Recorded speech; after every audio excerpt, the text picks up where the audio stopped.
Eminence, Excellencies, Your Honors, members of the Diplomatic Corps, distinguished academicians, ladies and gentlemen, I add a warm and brotherly welcome to all who have traveled far and near in response to Pope Francis's urgent call for us to address the defining topic of colonialism and social justice.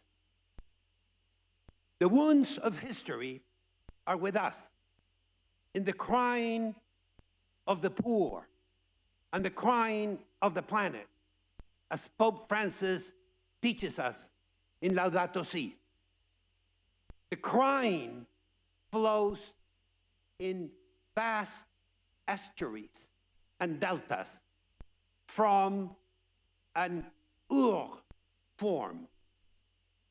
In the 15th and 16th century, during the first wave of globalization, regular European transoceanic travel began for the first time, connecting systematically, linking lands and peoples that have been largely unconnected.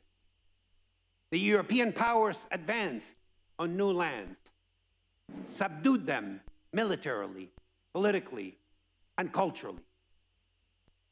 In what the Holy Father has called a progressive process of spoliation. The peoples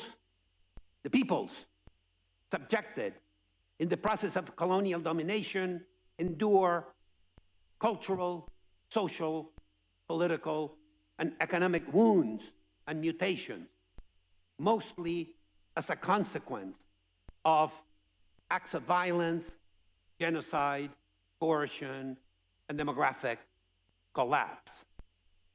Slavery, territorial displacement, forced migrations, and the appropriation of natural resources define much of the colonial project in its multiple iterations.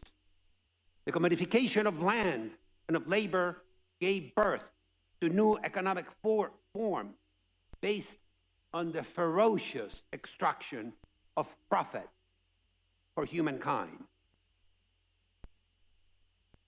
Supposed racial superiority codified in the violent pseudoscience of eugenics and vulgar ideas of the unilinear march of all humanity to civilization were some of the dominant arguments used to consolidate and advance colonial practices.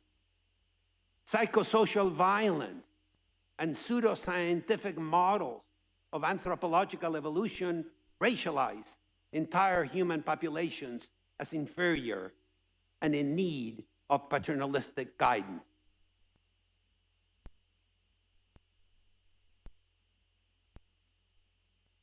In the 21st century, the festering wounds of neocolonialism live in the invasion of racialized inequality into nearly every domain of economy and society. In unchecked climate change and the ecological cataclysms of our times, in war and terror, and in the catastrophic migrations of our time.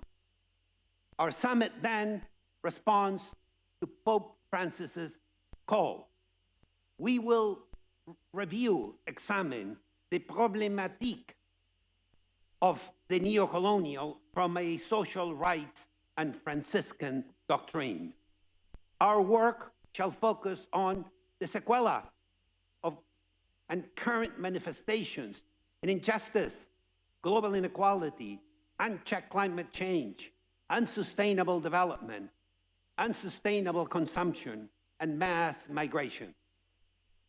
Above all, we gather to highlight, to examine, to explore the instruments that flow from the institutions of society specifically justice systems, in addressing and reversing said development.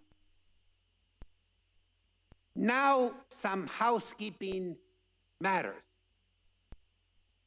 In the Prado Museum in Madrid hangs the eternal painting by Francisco de Goya, Saturno devorando a su hijo.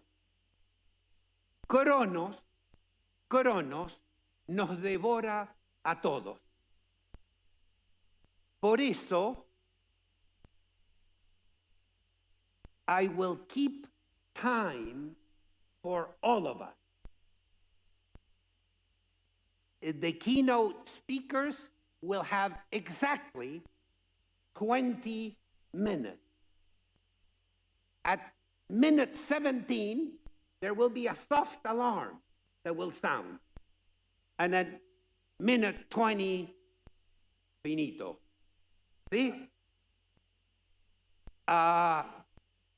There will be 1 hour for each roundtable discussion. Each roundtable participant will have exactly 10 minutes for their presentation. En la mesa redonda, sobre 10 ideas principales para llevar a la práctica, cada ponente tendrá 9 minutos. Please be punctual. Each additional minute you eat on behalf of Cronos is a minute you take away from your colleague. Ahora le doy la palabra al juez Andrés Gallardo.